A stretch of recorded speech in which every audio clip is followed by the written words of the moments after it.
Hi everyone. Um, Good afternoon, and thanks for joining the CISO monthly mentoring call.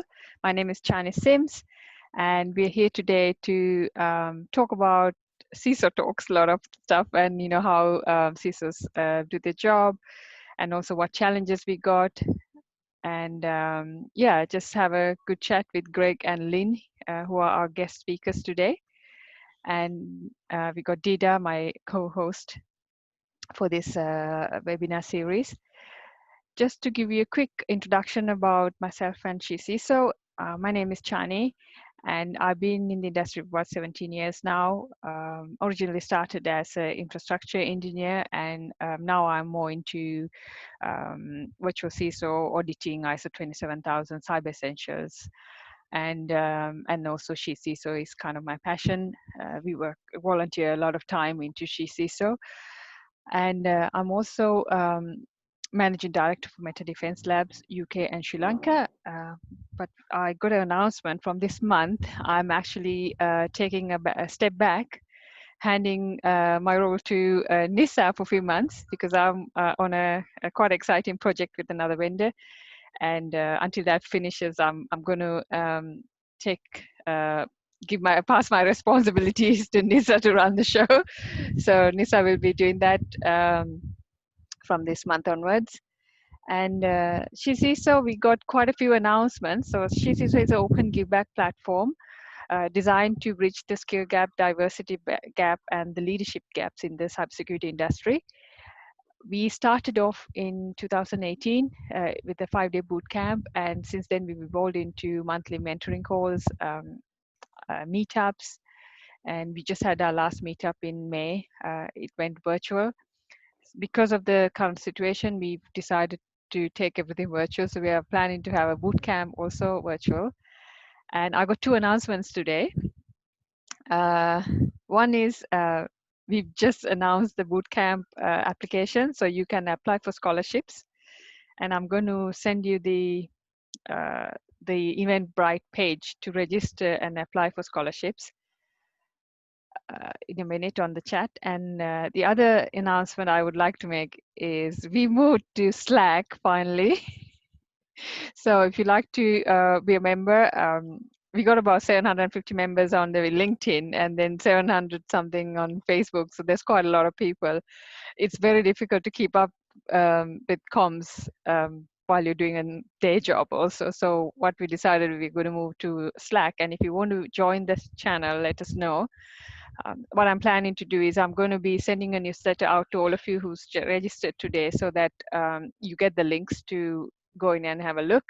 And if you like, subscribe. If not, we won't be contacting again, but we will be keeping the community connected that way. I think Slack is a better platform. Although Dida will have to give me a session on how to use Slack because I'm still getting used to it. Happy to. Yes. So yeah, so I'm quite excited. Only we just started last night, so I'll get you the invites out to you guys. And that's about me, really. And I'll pass it over to Dida to do the introduction. So yeah, so I'm Didar Gilici. I do cyber governance and risk, but I'm trying to move into AppSec and DevSecOps space. I'm retraining myself basically. Um, I like volunteering a lot, and so even though I'm furloughed right now, all my time is spent between three nonprofit organizations, CISO being one of them. So I'm one of the volunteers at CISO. I really believe in the mission, and I help. I do my small bit by co-hosting the monthly mentoring calls with Chani. And that is me. So anything we discuss here, this is the disclaimer that it's all our own personal thoughts. They do not represent our employers. So that is the disclaimer out of the way. Today's topic is becoming a CISO and experiences as a CISO. And we have two wonderful guests, Lynn and Greg. We're delighted to have you both. I've seen some amazing things when I looked both of your profiles. So you come from two very different backgrounds. Lynn has been RAF Wing Commander, which it sounds quite badass. And also Greg has done SIEM and intelligence SIEM before SIEM was a known thing even. So we will love to hear a bit more about both of your pasts, and it's great to have people from different backgrounds because we get different views and diversity. Yeah. So before we move on to questions and answers, and just a reminder for everyone who joined late, please use the chat channel to pose your questions, and we will be keeping an eye on the chat channel. So before we move on, would you guys like to introduce yourselves? Like, how did you get into cybersecurity? What do you love most about it, and any exciting projects you're doing, you know, outside of work? Let's start with Lynn. Thank you, and thanks everybody. So my name is Lynn Webb, and I've had, I would say, in a way, an unusual route into cyber, although there are more people like me, I think, coming from the military and transitioning in, and I'll explain why I think that is. So my background, I actually was a chemistry graduate. I studied chemistry at university. Obviously, I then decided to join the Royal Air Force as an officer. So I didn't use my chemistry at all. And I was too preoccupied with becoming a controller of combat aircraft and a weapons instructor on fast jet aircraft. So, but weirdly, and I only realized this more recently, probably about 5 or 6 years ago, that throughout that career, information security in particular was what we did. So already back then, before we even really had the term cyber security, we were dealing with securing information, we were managing information securely, and in particular data. So we did a lot of work. A lot of my work was around radar and data link technology, and how we passed information securely to those people who needed it at the right time. And so that whole kind of, you know, CIA aspect, in particular integrity and confidentiality, was absolutely vital. And I think that sort of brought it into my DNA. But I also had another role, which was controlling aeroplanes. I just had to do it securely. So so I did that for just over 20 years, actually. And then I decided that if I didn't do something else, I would only ever have done that. So I left, and I was lucky enough to join Deloitte, you know, as a management consultancy. And even then, I didn't go into the team that was secure, was the cyber team. And actually, at Deloitte back then, there was a team called Resilience and Security, which part of which became cyber. So I focused on crisis management. Very quickly realized that most people's crises were about cyber. So I kind of developed my role there.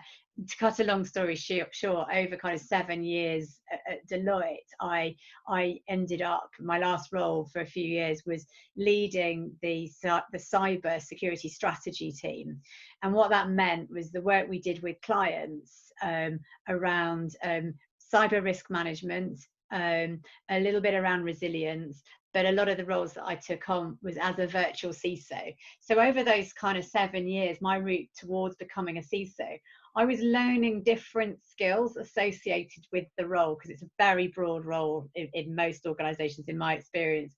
And often I would be brought into an organization as their virtual CISO, because they either didn't have a CISO, they preferred to outsource it. Same happens for the data protection officer quite often. So and that was absolutely fascinating. So I then thought, well, I've learned all of this. I was quite frustrated in consultancy in some respects, is going in one day, mapping out how we were going to help the client, helping the client, and then walking away from it. And I had some clients that I worked with for 4 or 5 years. You know, I worked with Amazon, I worked with Vodafone, I worked with various banks, I worked with, you know, television companies, really interesting organizations. But I didn't kind of, every time I went back, I did something slightly different. I just happened to see, I live up near the Open University in Buckinghamshire, just outside Milton Keynes. I saw the job advertised. It's a brand new CISO role.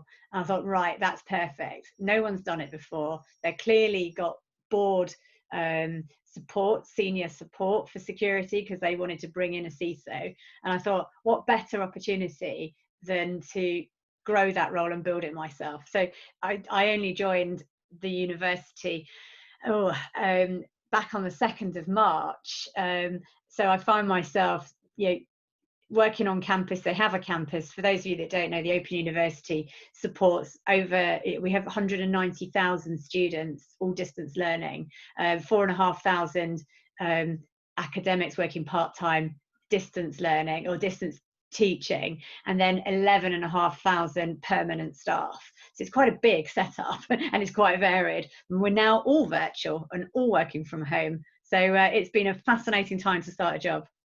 That's me in a nutshell. I bet.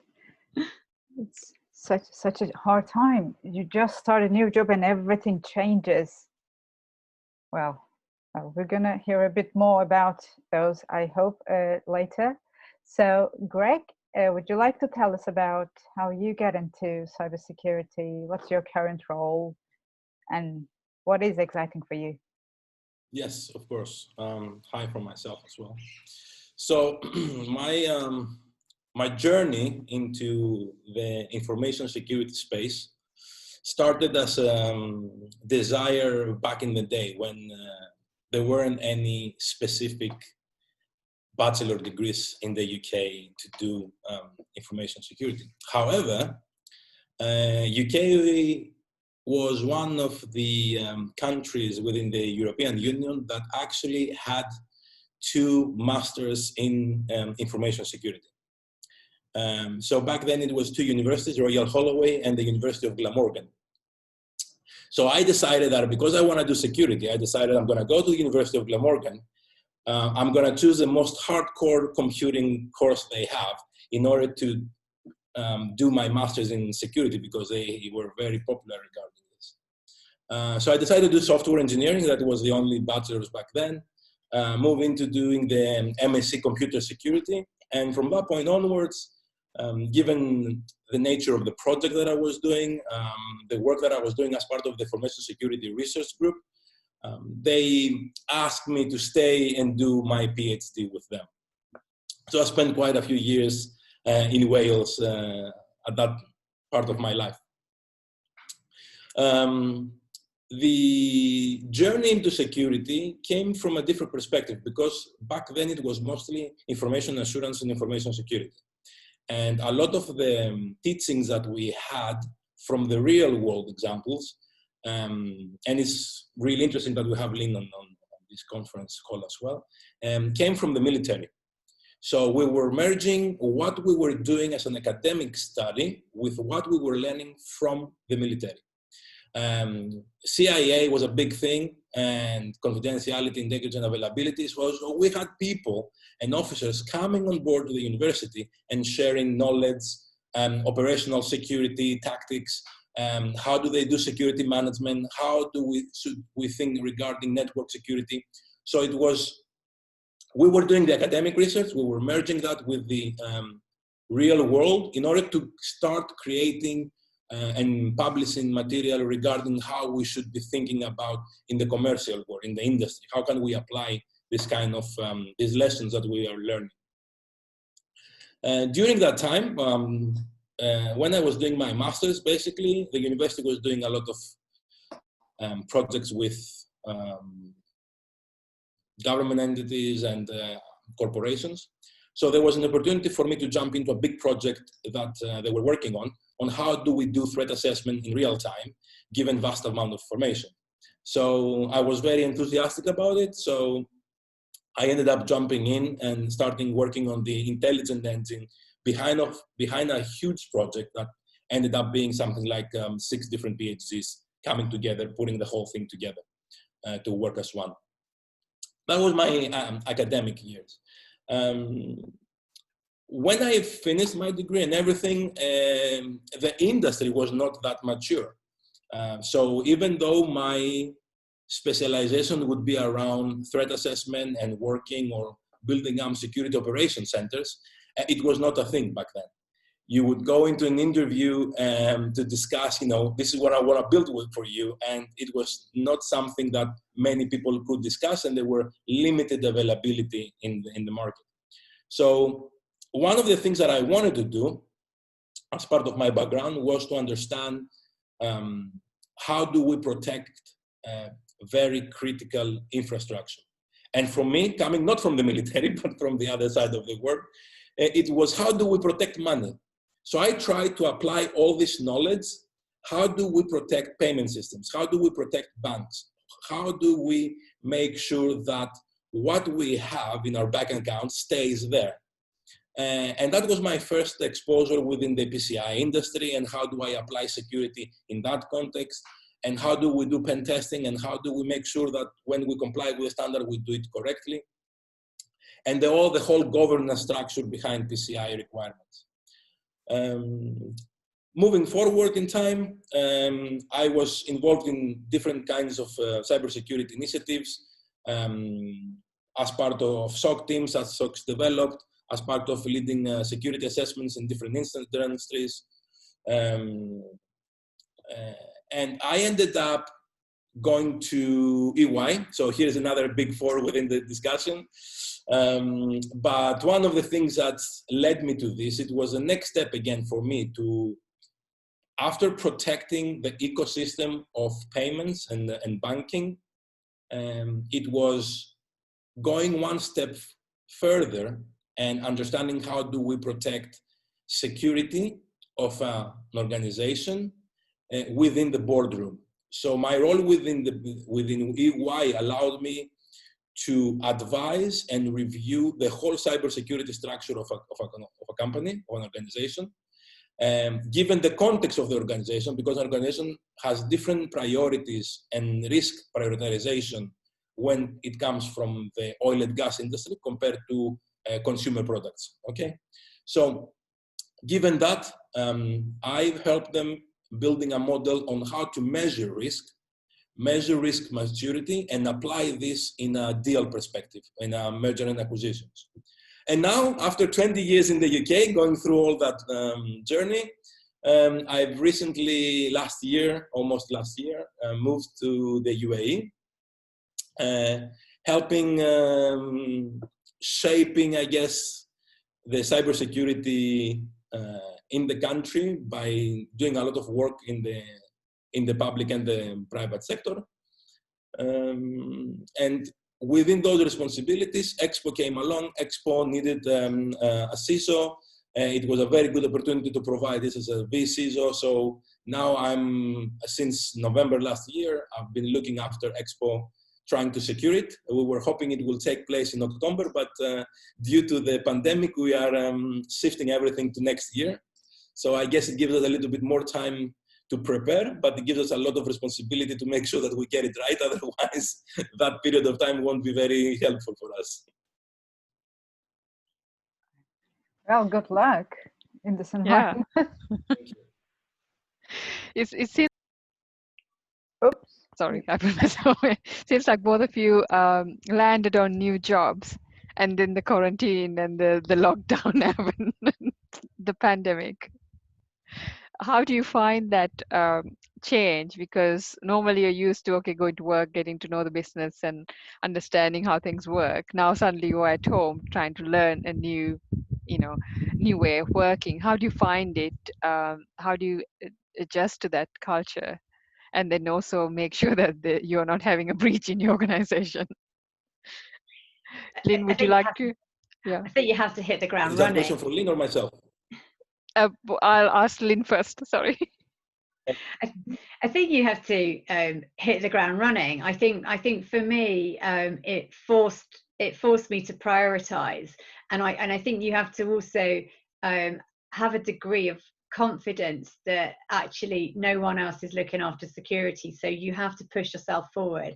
So in this current climate, we focused on my first question was, what are people going to be worried about? So we've got, you know, over 11,000 people who normally work in an office, most of whom don't have their own laptop, so they're not used to a particularly mobile environment. Suddenly being given equipment they're not familiar with, and then going to have to work from home, and actually, without scaring them, it was bringing security concerns into their lives, but reassuring them that we're there. So for me, it was being very proactive and actually asking the questions very early on, because at some stage I was going to need to understand what the university's crown jewels were, what was most important to the university, in order to help me prioritize what I needed to keep secure. I had to ask that question straight away. So it's almost like a new company in a way. You know, I'm new, we're all working very differently.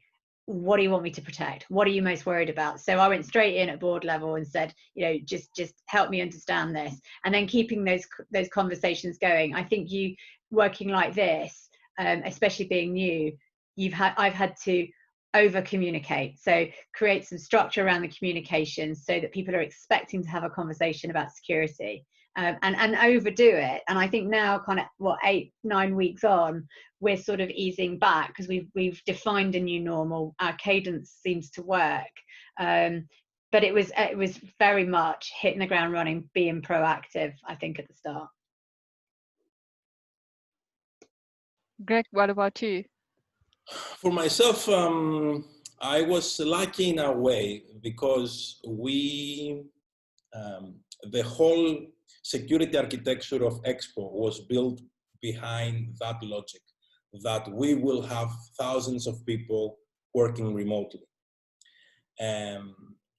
So when I say lucky, I mean, and because I had chats with other people working in the industry in different roles, similar roles, for them, it ended up being a challenge to move the operations into a remote daily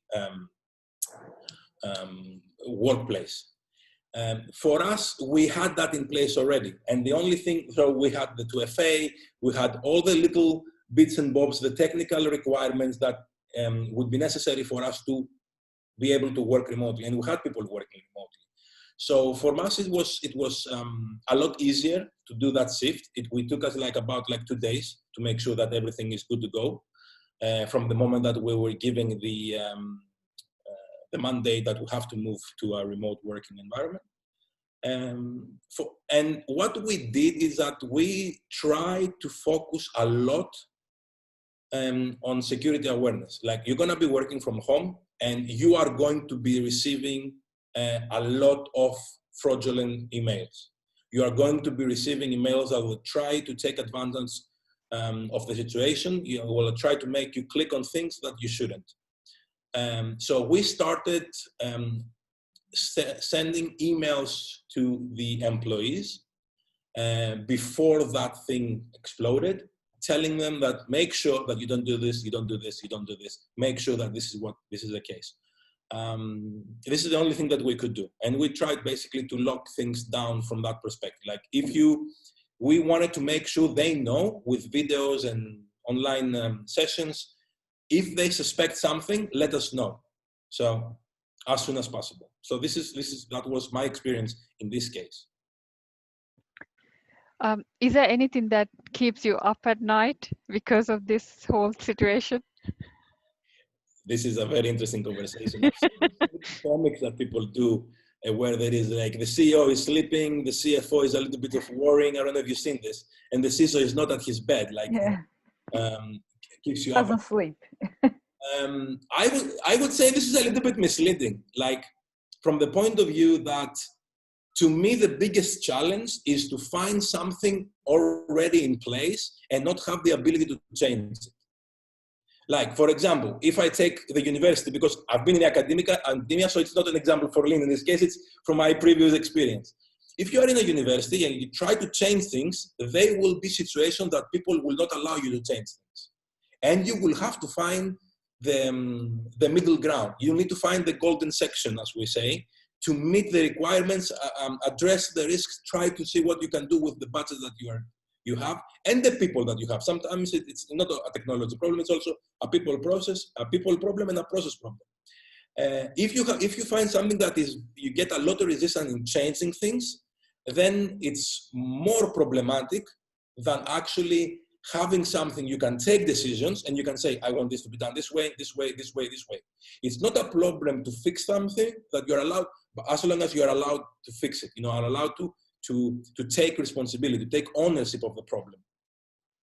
I don't know if Lynn has a different input to this. I would like to hear her point. No, I think you're right. I suppose I worry about what I don't know. I mean, we have incidents all the time, and we're often finding that because we've got 190,000 students, it's not like a normal university where we've got that degree of control.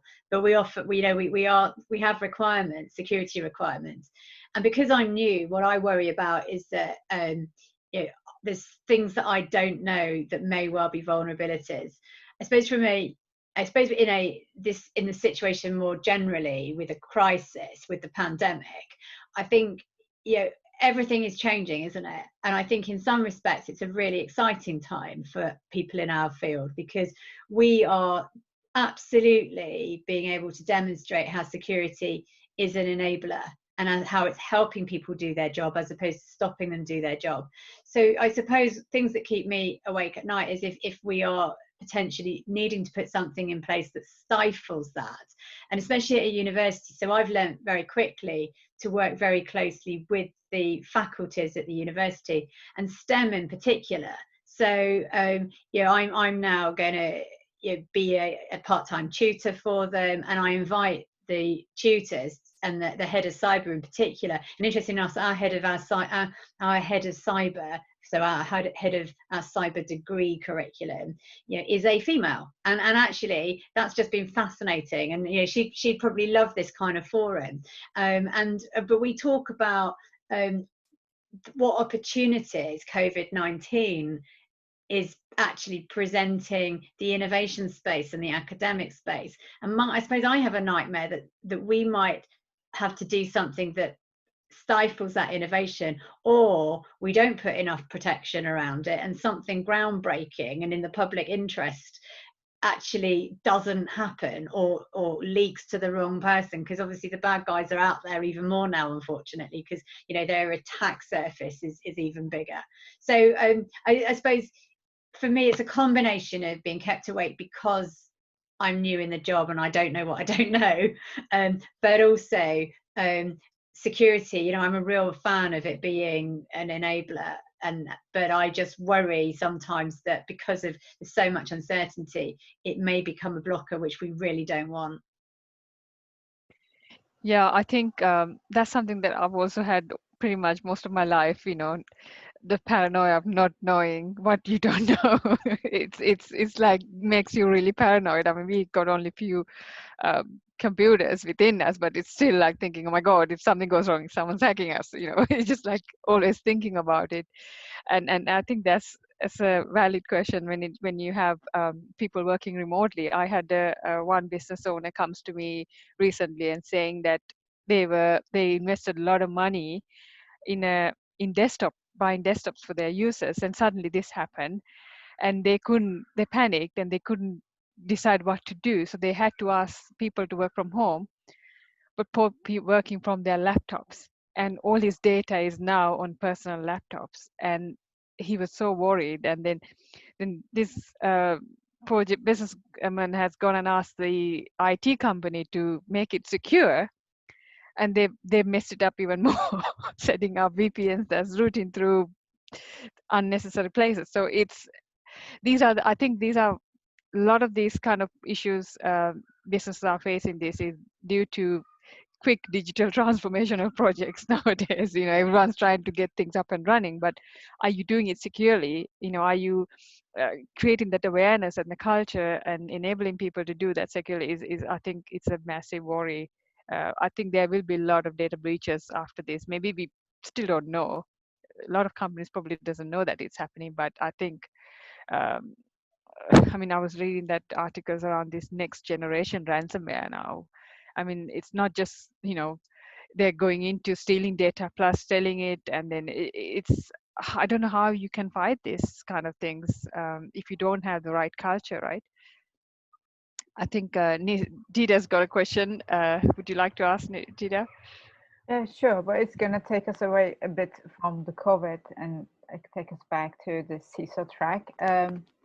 So in the CISO Exec platform, we talk a lot about emotional intelligence and emotionally intelligent leaders. So I want to ask you both about whether you were naturally good at emotional intelligence, or did you have to become better at it as your career progressed? And ladies first, let's start with Lynn. Okay, that's a great question, isn't it? I think, oh, what are you born with it? I think to a certain degree, some people might be, but you're kind of shaped with what you've experienced along the way. So I think that I come from a military background, and many people might assume that you just obey orders and you take it at face value, and perhaps emotional intelligence is less required, because as you go up through the ranks, you're then giving orders, and so it doesn't matter, the order is the order. That's Lynn's videos. It's less the case, I would say, nowadays, that we operate that way in the military. But I do think that it is linked to personal resilience. So I think that for me, I was born with an element of it, I like to think, but I think I also learned it, and I think most people will learn it. I think I learned it because I was lucky enough to have some bosses over my entire career, in the military and otherwise, and in in other kind of roles that I have done along the way, in all sectors, where you have a boss who, as a leader, is happy. It makes it very clear that their role is to protect you, but to empower you as well. So being given the chance to make decisions, but not be frightened or petrified of failing. And I just remember a boss of mine said to me, when I'm away for the next 2 weeks, you are in charge, you are the boss, and you're completely empowered to make decisions. When I come back, you may well have made different decisions to me, but we will absolutely stand by them. And you know what? They're probably going to be better decisions. But if they're not, or if something goes wrong, we'll learn from it. I'm your safety net. And that was years ago. And I think that has really helped me, because I think you need to, in order to grow your emotional intelligence, you need to practice it, you need to exercise it. But you're not going to do that if you're frightened of testing the boundaries. So, I think that learning will help you develop your resilience, and taking a few knocks along the way is it's not always nice, but I think that's important. I think the other thing about resilience I'd just add is you don't need to always develop the skin of a rhino to actually, you don't need to be totally thick-skinned. You still got to retain your own personality around that. So understand when it's going to bother you, understand also when you're just going to let it slide and take a deep breath. I didn't like that, it really has bothered me, but I'm going to move on from it. So I think you can train yourself to become resilient. I have to say, I don't think anyone ever gets there totally. I know I'm still not there, so I'm still working on it. And every time I go into a different environment, the people I work with at the university now, they are different to the people I work with at Deloitte.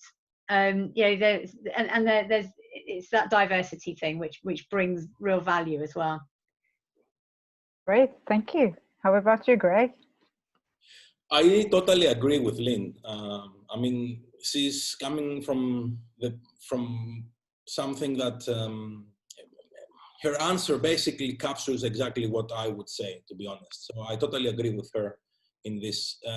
What I've seen is that you not necessarily be born with it, but you learn at every step of the way. And whoever is your boss or the people that you associate with, your work colleague, you learn from them every day. And if you are being able to do something, trusted with a task, have a justification why you did it, it shows that people want you to have critical thinking around the subject, and it builds your emotional intelligence.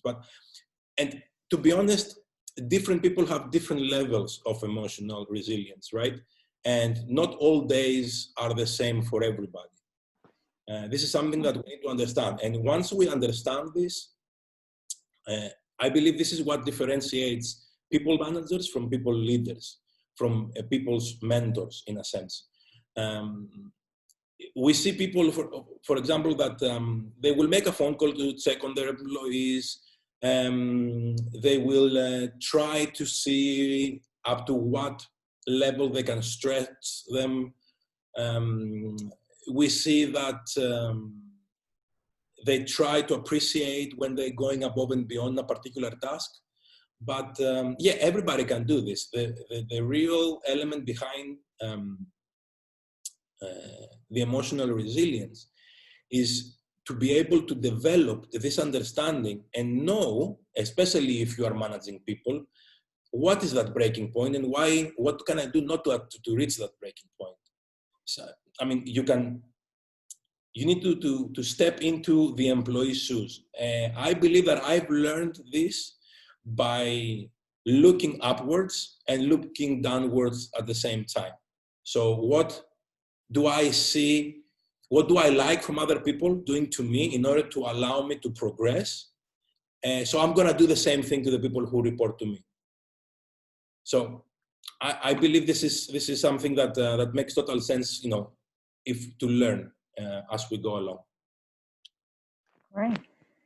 I want to circle back to something that Lynn has said, and it is, so you mentioned a leader who have trusted in you, that gave you, empowered you.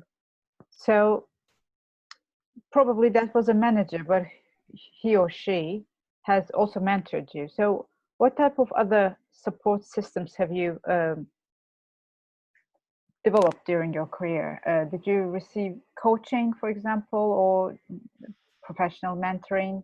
And I'll ask the same to Greg as well.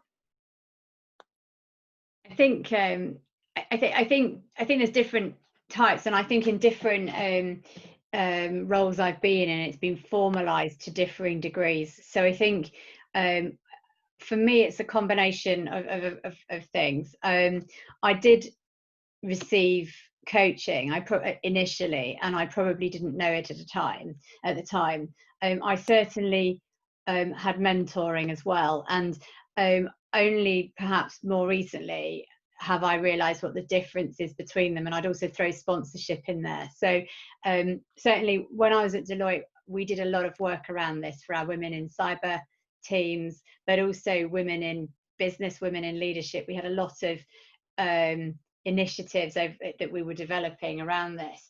So my kind of take, and what was useful is because I had quite a lot of experience. So a coach, very much almost like a counselor, would ask very clever questions, but you come up with the answers. So having good coaches is fantastic, because when you've had to think it through, then it's brilliant. So it goes against the grain human nature quite often, where you're supposedly coaching somebody and you're thinking, well, I know what they need to do, I know that, and you want to tell them. Actually, a really good coach won't.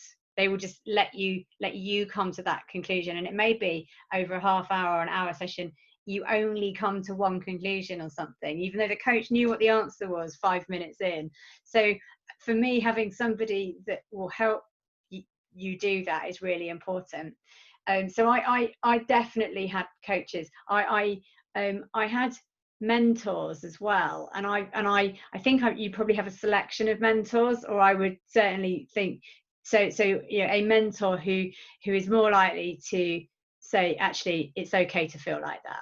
You're all right, I'm here to pick you up, but this is what I would do in that situation. So the mentor in my mind is someone who I used, these are just my interpretations, but I'd use to follow their example, and they would almost be a role model for me. So a mentor who actually is quite tough, because sometimes I feel that I lack the resilience in that space, and I really admire how that person picks themselves up and carries on. Or a mentor who actually is really good at dealing with things when they're out of their comfort zone, and they may feel they're lacking skills. So mentors are almost like role models in a certain degree. I think role models are really important. I think then the final one that I'd add is sponsorship is really important.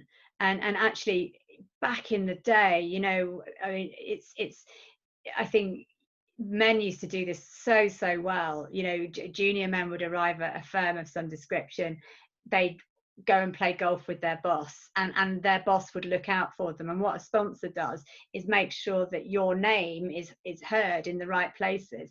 And traditionally, you know, certainly in the UK, it was always called the Old Boys Network, because that's really what it was. We've really moved on. We've really moved on, thankfully. I think there is a degree of women don't actively go out and seek a sponsor for some reason. Certainly at Deloitte, we found that it was, and I don't know why. It may be because maybe there weren't that many females at the top, although we were doing pretty well at Deloitte. We were getting there. But I think that the sponsorship, sometimes I think women are almost, not all women, but some women just seem to be a bit shyer about it. They think, why would I have somebody, you know, I've got to do this all myself. I think that's just I don't want to generalize too much, but sponsorship is really important. It's really useful. And so that sponsor could be a mentor as well. You know, they could fit all of those, but that sponsor who looks out for opportunities for you and helps get you in front of the right people is really valuable. So coach, mentor, sponsor, different ways of defining them, but that's how I would.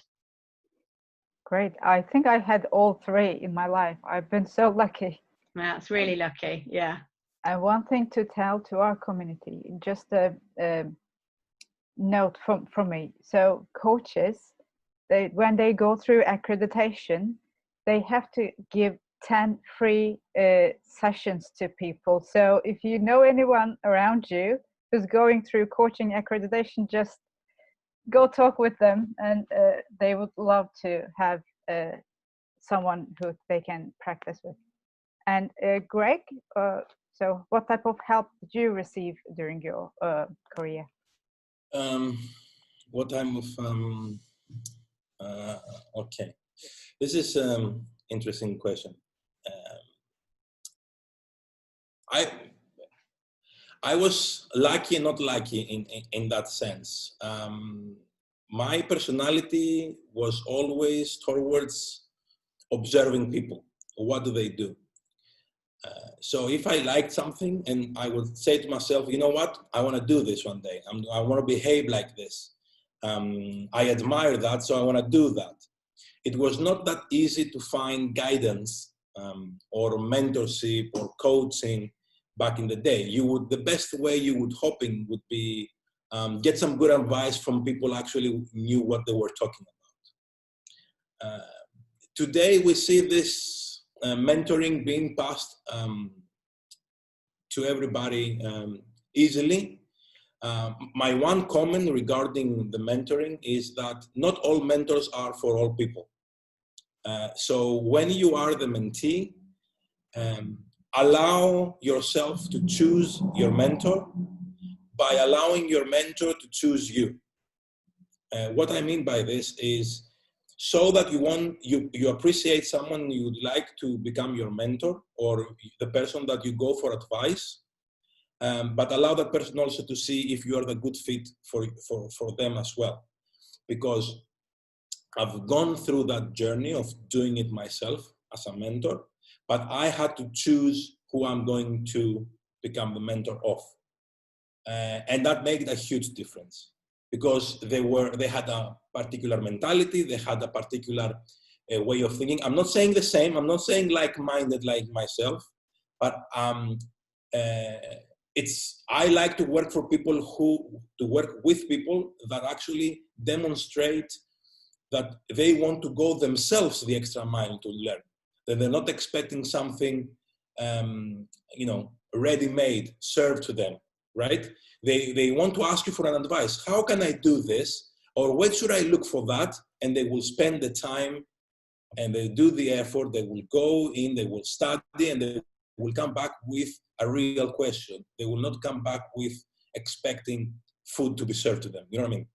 So Yes, that's spoon-fed. my point of view. I had programming teacher, lecturer back in the day. One of the things that I still remember is that person at the beginning of my career did not teach me how to program, but sat down with me to teach me how to think around programming, for example. And that was the alpha and the omega, allow me to say this because I'm Greek, in learning how to program. Because the moment that he made me understand the concept behind it, then I could do whatever algorithm in whatever language I wanted. So that was a big mentor. Even though I didn't ask for a mentor, he had that mentality to pass on knowledge to me. So I'm really, really appreciative to that person. He gave you the keys. Yeah, exactly. He was a very he had done his PhD back in the day in the US. He was working with Boeing, if I remember correctly, and he had a very nice way of communicating what he had to communicate. Like to have people like that. Yeah. Great. Jenny, do you have a question? Yes, I have a very different question to what we've been discussing. I think culture and awareness is key in any CISO's program or agenda. What kind of tips do you have to create that cultural transformation within an organization when you join a new company? Something I've kind of explained is I do virtual CISO, and I love it because it's every company is different, every culture is different, the way you work is different. But what is not that remains the same is how do you transform that culture to be cyber aware and everyone to know that these are the important elements of information security and how to protect the data. So as CISOs, what are the key things, the tips that you would give to another CISO around how you go on about creating that awareness and creating that transformation within a culture? Lynn? Like I said, I don't mind. It's I think ideally you don't wade in, but I think it's the tone is obviously set from the top. So understanding what the board's risk appetite is going to really help you.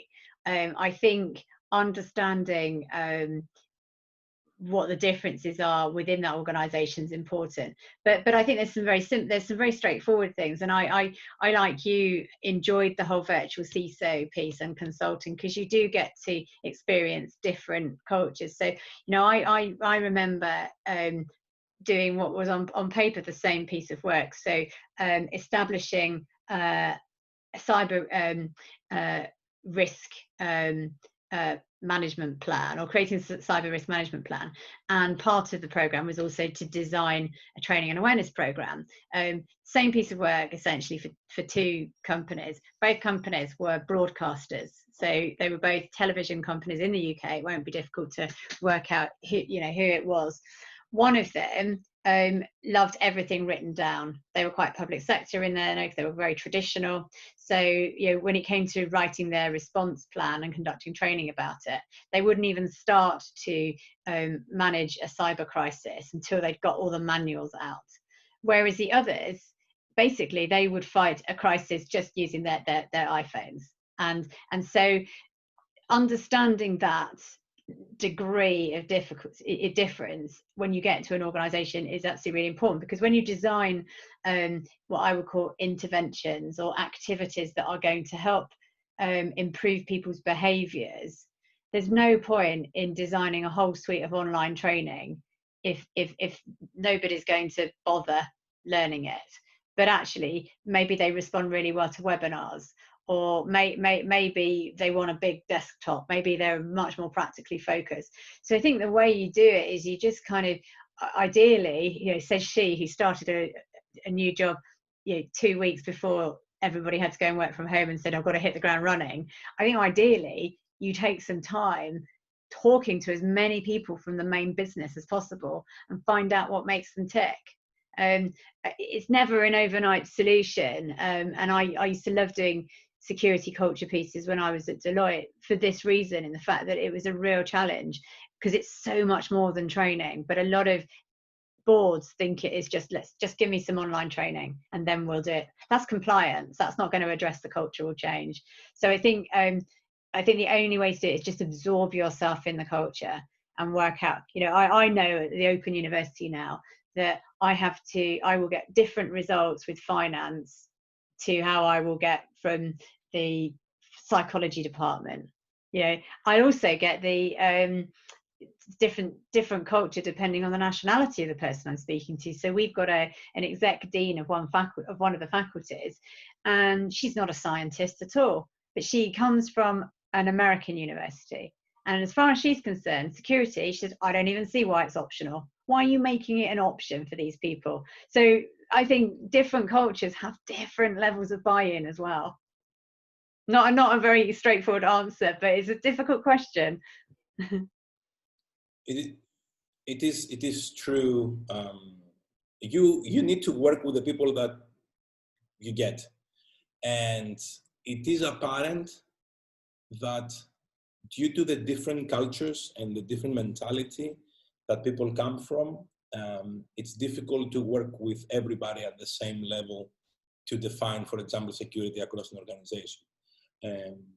You can see this very easily if you talk to different departments. Go speak to HR about security, and go speak to the legal team about security, and go speak to, I don't know,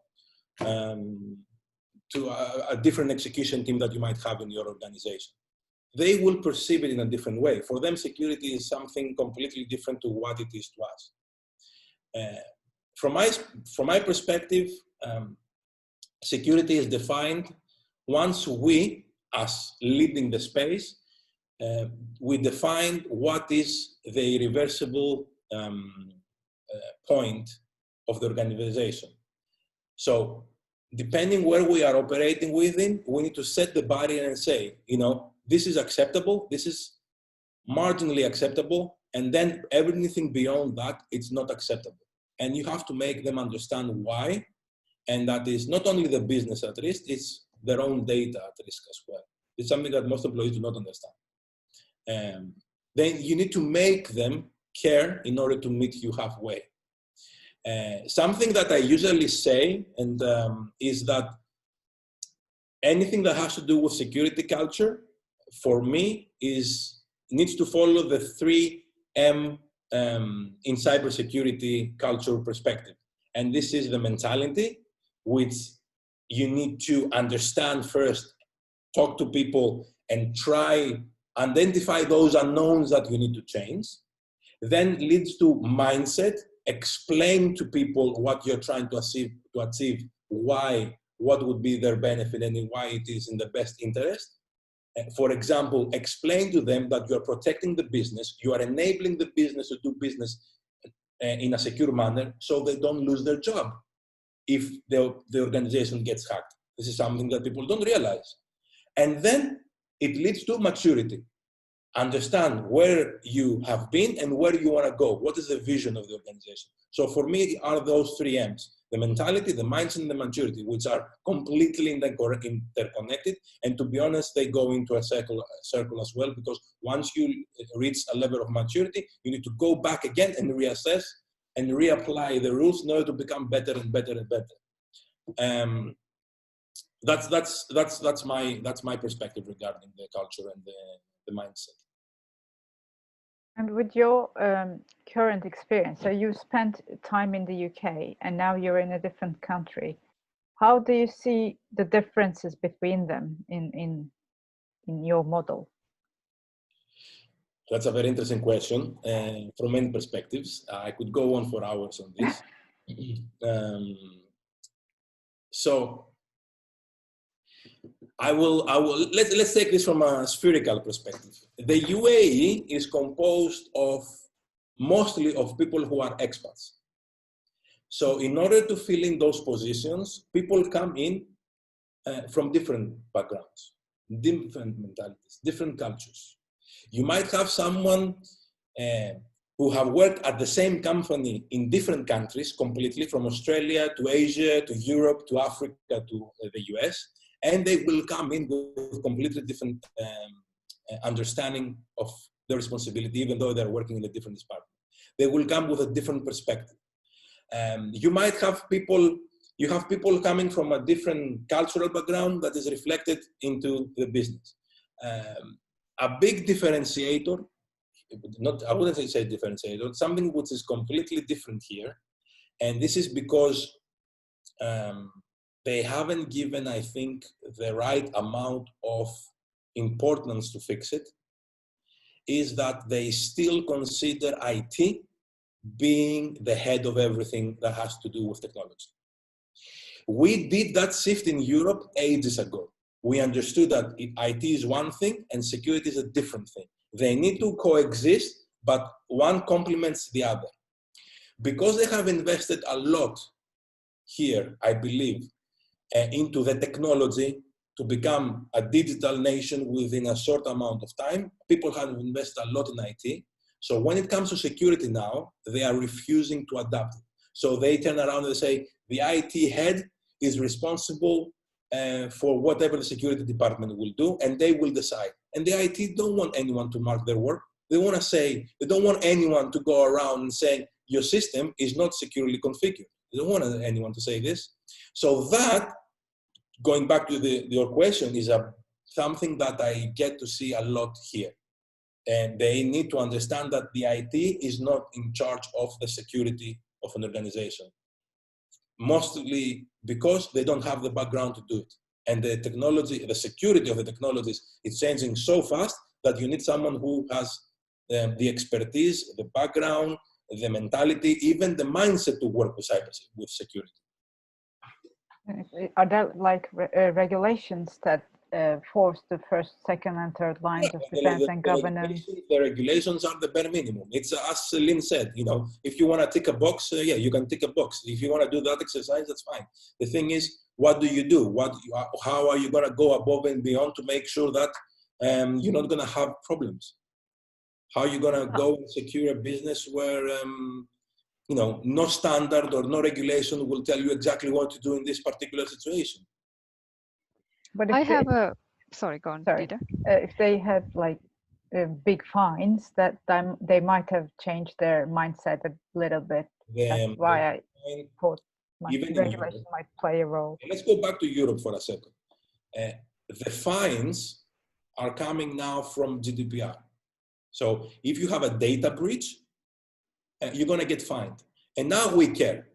Before that, there was no fine. Bear in mind, it's not illegal to get hacked, right? You're not going to get judged on being hacked or not. You're going to lose reputation, but that's a different risk. But it's not illegal to get hacked. Now with GDPR, they will turn around and ask you, what did you do to avoid it? Because now I have something measurable. I have something tangible to come to you and say, why did you lose 100,000 people's personal information? Before that, what could they say? How many times you did pen test? 1, 5. There is nothing measurable there. How many vulnerabilities did you fix with a month? Again, it's not measurable in the bigger scale of things. I mean, earlier today, I don't know if you saw, 9 million accounts were leaked from EasyJet, right? Now we have a way to turn around and say, you lost 9 million people's personal information, so I'm gonna base my fine and how I'm going to treat you based on that. Before that, we had nothing either. And I think that part of the world also doesn't have very strict rules around the data governance and data protection, right? Something someone told me once was, if you have... That is not entirely true. So there are no fines because they haven't released yet something similar to GDPR. They do comply when they have to with GDPR. For example, with Expo, we were all hands on deck to make sure that we comply with GDPR. And basically, we had external consultants coming in, marking the work that we have done to make sure that we're doing it right? So we took all the necessary steps. However, the UAE has done something else. which is good from a security perspective. They have released, now it's been like more than 5 years ago, they've released the UAE Information Assurance Standards. So that is a document, a compliance, a document basically that goes beyond ISO 27001. It goes beyond the basic recommendations from NIST. It puts everything together, what you need to do from a management perspective, managerial controls, all the way to technical controls in security. So they have put that together, and every, especially the public sector government entities, they need to make sure that they comply with this up to a specific percentage. So they have this assessment where you go in detail with them. You leave no stone unturned to make sure that they have the right controls in place, or they need to put the right investments in place to meet those controls. So from that perspective, it is, imagine something that like Cyber Essentials in the UK, but even more hardcore. That's good. I think we are running out of time now. Any last questions?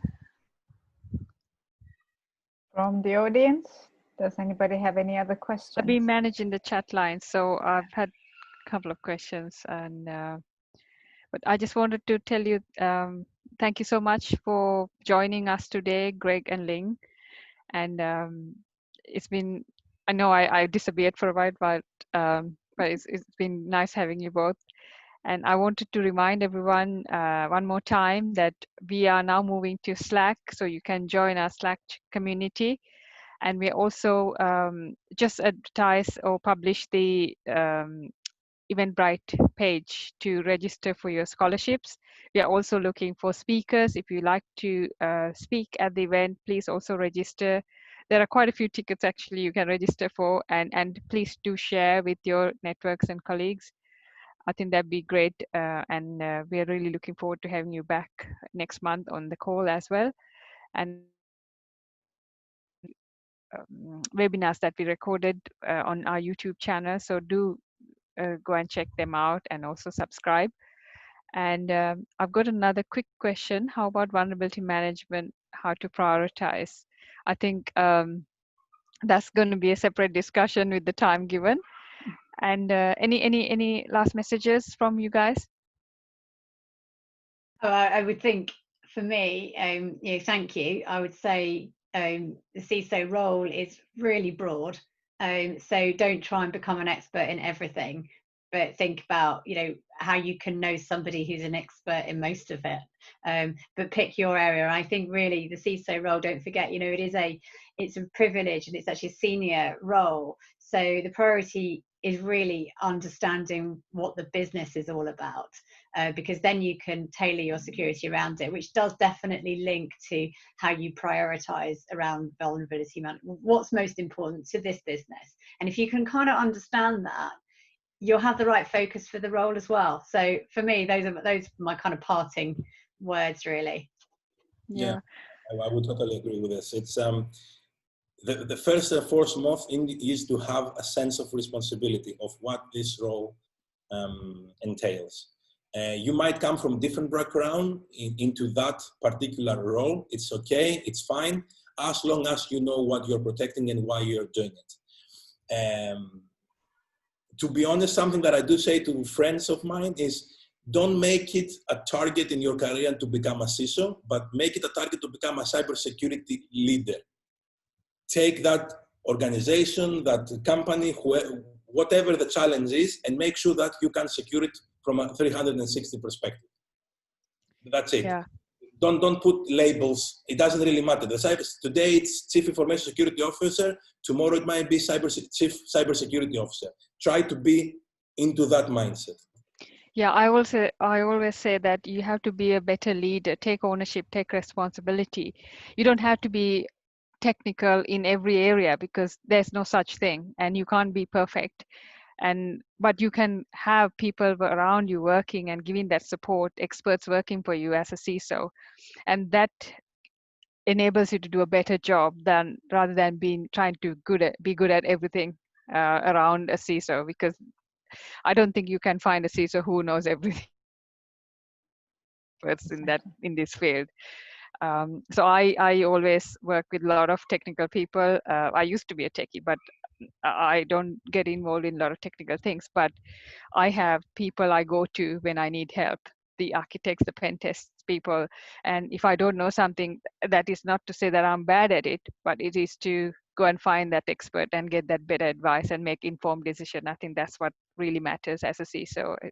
I believe you would agree. And that is a big strength, to know where to go, who to go. You can't know everything. Yeah, that's true. Thank you very much. And please do join us on our next mentoring calls, like I said. And anything else? I can't think of anything else at the moment. Do you have anything? Yes, stay safe. Stay safe. Yeah, and also think about all the people dying, and we are just so lucky to be alive at the moment.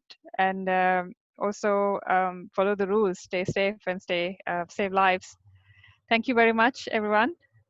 Thank you so much for having us. It was Thank you. Yeah. Thank you. Thank you. Thank you. Bye. Bye.